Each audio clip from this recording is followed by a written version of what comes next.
A brief animated history of U.S. border walls and the consequences they cause. In preparation for the United States presidential election in 2016, some Republican candidates have raised the issue of U.S. borders protection again.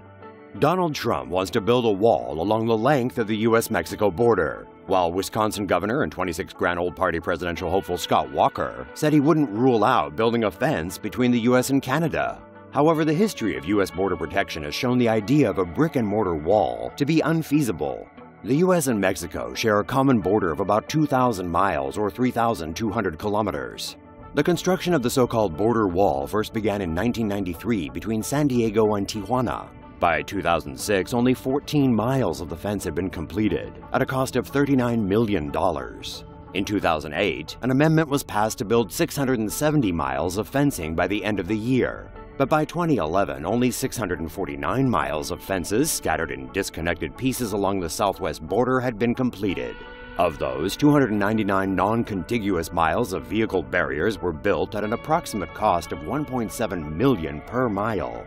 And 350 non-contiguous miles of pedestrian fencing were built at an estimated cost of $6.5 million per mile.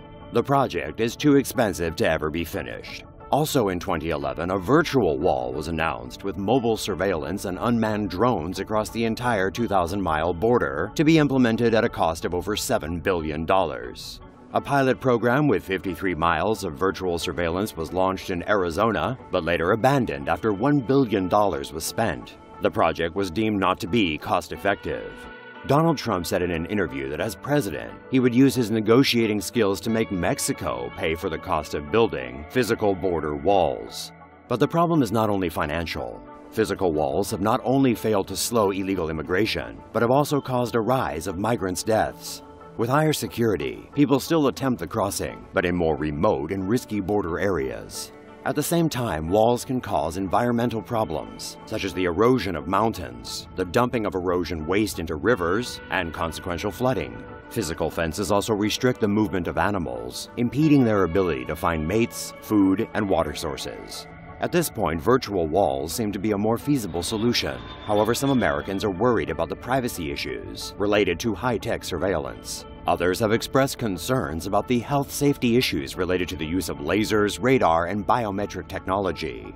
Yet despite these concerns and the high costs, the virtual wall seems to be the only viable alternative to a physical wall for protection of the entire 2,000-mile border. A subsidiary of Elbit Systems, an Israeli defense company, was contracted last year to build a new special high surveillance system for use along the 387-mile Arizona-Mexico border. Like this video? Don't forget to subscribe and follow us on Facebook, Google+, and Twitter.